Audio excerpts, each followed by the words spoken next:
सरदार जसपाल सिंह जी, महामंत्री गुरुद्वारा मोतीपुर सरदार मनमोहन सिंह जी, अध्यक्ष गुरुद्वारा पैडलेगंज सरदार कुलदीप सिंह नीलू जी, अध्यक्ष गोपाल मंदिर मोतीपुर से दीपक कक्कर जी, अध्यक्ष राधा कृष्ण मंदिर पैडलेगंज से अर्जुन कोहली जी, उपाध्यक्ष गुरुद्वारा मोतीपुर सरदार अमृतपाल सिंह जी, संरक्षक खत्री महासभा डॉक्टर संजीव गुलाटी जी, अध्यक्ष खत्री महासभा से हेमंत चोपड़ा जी, बलवीर सिंह जी, सतपाल सिंह कोहली जी, जोगेंद्र सिंह जी, सतविंदर सिंह जज्जी जी, श्री रविंद्रपाल सिंह जी, जयपाल सिंह कोहली जी, मनजीत सिंह भाटिया जी, सदस्य अल्पसंख्यक आयोग सरदार परमिंदर सिंह जी, और इस कार्यक्रम का संचालन कर रहे सदस्य उत्तर प्रदेश पंजाबी अकादमी सरदार जगनैन सिंह नीटू जी, और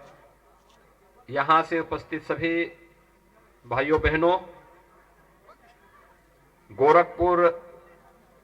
और मुझे लगता है कि आप सभी लोग हर चुनाव में एक स्वतःस्फूर्त भाव के साथ मेरे साथ जुड़े रहे हैं, लेकिन उस समय में प्रत्यक्ष रूप से सभा के माध्यम से आपके बीच में आ पाता था। आज उत्तर प्रदेश के अंदर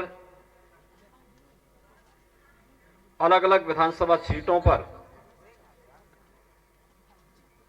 भारतीय जनता पार्टी के प्रत्याशियों के समर्थन में मुझे जाना पड़ेगा और उसी कार्यक्रम के साथ मैं जुड़ा हूं। इसलिए गोरखपुर में जैसे मेरे चुनाव में पहले आप लोग सभी लगकर के चुनाव जिताने में योगदान देते थे, ये पूरी जिम्मेदारी आप सब स्वयं निर्वहन कर रहे हैं। मैं पहले दिन से इस बात को देख रहा हूं और इसके लिए मैं एक बार स्वयं भी मोतीपुर पंजाबी समाज और यहां पर गोपाल मंदिर में भी और गुरुद्वारा में भी मैंने अभी दर्शन करने के बाद मेरे साथ हमारे लोकप्रिय सांसद श्री रविकिशन जी, भारतीय जनता पार्टी के महानगर के अध्यक्ष क्षेत्रीय अध्यक्ष डॉक्टर धर्मेंद्र सिंह जी, महानगर के अध्यक्ष श्री राजेश गुप्ता जी और अन्य सभी गणमान्य यहां पर हैं। एक लंबी जो एक्सरसाइज प्रदेश के अंदर चली है, उत्तर प्रदेश की तस्वीर को बदलने के लिए, उत्तर प्रदेश की तकदीर को बदलने के लिए,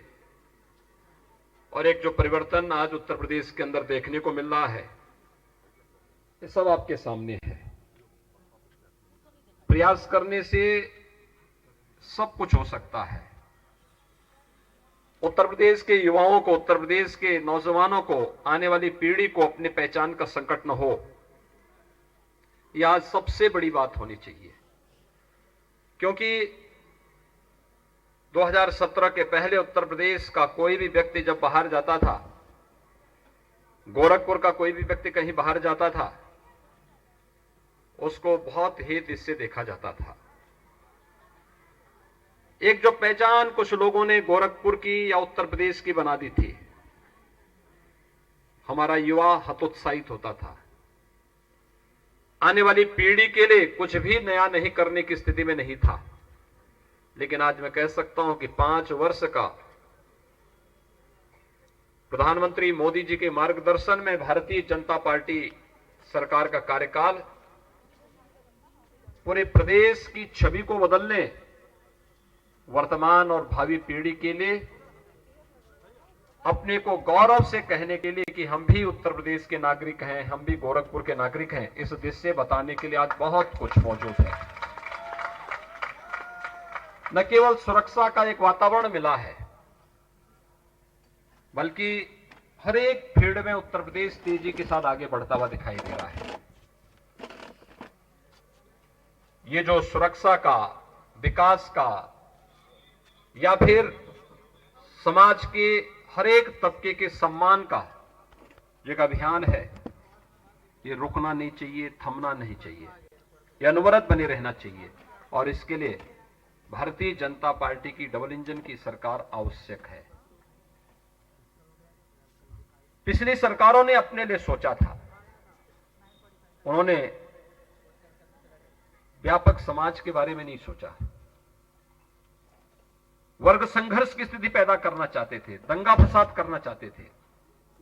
व्यापारियों को पलायन करने के लिए मजबूर होना पड़ता था।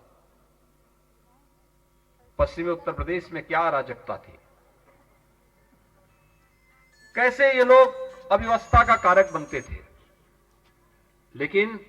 आज हम कह सकते हैं पूरे उत्तर प्रदेश में न केवल कोरोना जैसी महामारी को नियंत्रित किया गया, बल्कि पलायन जैसी बुराइयों को भी रोक लगा करके जो व्यापारी उत्तर प्रदेश से पलायन कर गए थे, उन्हें वापस उत्तर प्रदेश के अंदर ला करके वे अपना व्यवसाय कर रहे हैं, सम्मान के साथ, सुरक्षा के साथ। बेटियां स्कूल जा रही हैं, हर माता, हर बहन अपने आप को सुरक्षित महसूस कर सकती है। ये हम सब के लिए एक अवसर है और यह जो क्रम है विकास का, गरीब कल्याणकारी योजनाओं का, आज उसकी एक झलक मुझे यहां पर देखने को मिली है। इससे पहले मैं यहां पर जब भी कार्यक्रम होते थे गुरुद्वारा में, गोपाल मंदिर में आने का मुझे अवसर प्राप्त होता था। मुझे इस समय जब मैं लखनऊ में रहता हूं तो लखनऊ के किसी न किसी गुरुद्वारे में मैं अवश्य जाता हूं। सरदार प्रविंदर सिंह जी यहां पर मौजूद हैं और मैं देखता हूं वही उत्साह, वही उमंग। और हम लोगों को क्यों नहीं गुरु परंपरा पर गौरव की अनुभूति करनी चाहिए, एकदम होना चाहिए,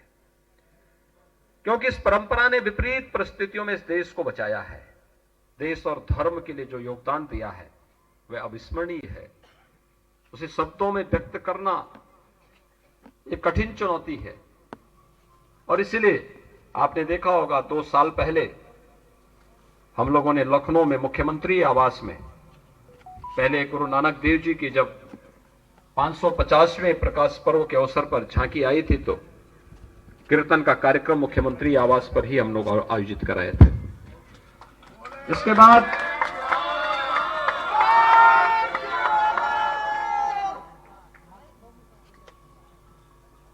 गुरु गोविंद सिंह जी महाराज के 4 साहबजादों के पावन कार्यक्रम को भी हम लोगों ने मुख्यमंत्री आवास पे आयोजित किया। और जो मांग वर्षों से, दशकों से थी कि बाल दिवस के रूप में साहबजादा दिवस को मनाया जाना चाहिए, इसको भारत सरकार ने पूरे देश के अंदर घोषित किया है। ये एक शुरुआत उत्तर प्रदेश से शुरू हुई। आज पूरे देश के अंदर उस कालखंड में विदेशी क्रूरता का सामना करते हुए भी जिन लोगों ने देश और धर्म के लिए अपने आप को बलिदान किया, उन महापुरुषों के उस शहादत व बलिदान आने वाली पीढ़ी के लिए निरंतर प्रेरणा का स्रोत बनी रहे, इस दिशा से आज कार्यक्रम चल रहा है। मैं आप सबका हृदय से धन्यवाद ज्ञापित करता हूं कि आप लोगों ने ये उत्साह यहां पर दिखाया है और इस उत्साह के साथ आज आप लोग यहां पर जुटे हैं। मैं तो आपके बीच का हूं, आपका आदमी हूं, आपका अपना हूं, तो मेरे साथ तो कभी भी आप लोगों का संवाद बनेगा। लेकिन इस पूरे कार्यक्रम को उत्साह और उमंग के साथ हम लोगों को, एक एक व्यक्ति को, एक एक घर को जोड़ करके जहां पर विकास और सुशासन के मॉडल को उत्तर प्रदेश के माध्यम से आगे बढ़ाना है, वहीं इस बात को जरूर ध्यान में रखना है कि मताधिकार हम सबका संविधान प्रदत्त एक अधिकार है, हम इसका प्रयोग जरूर करें। व्यक्ति भोजन करने में लेट कर सकता है, लापरवाही कर सकता है, लेकिन जाना तो सबसे बड़ा मौज का हो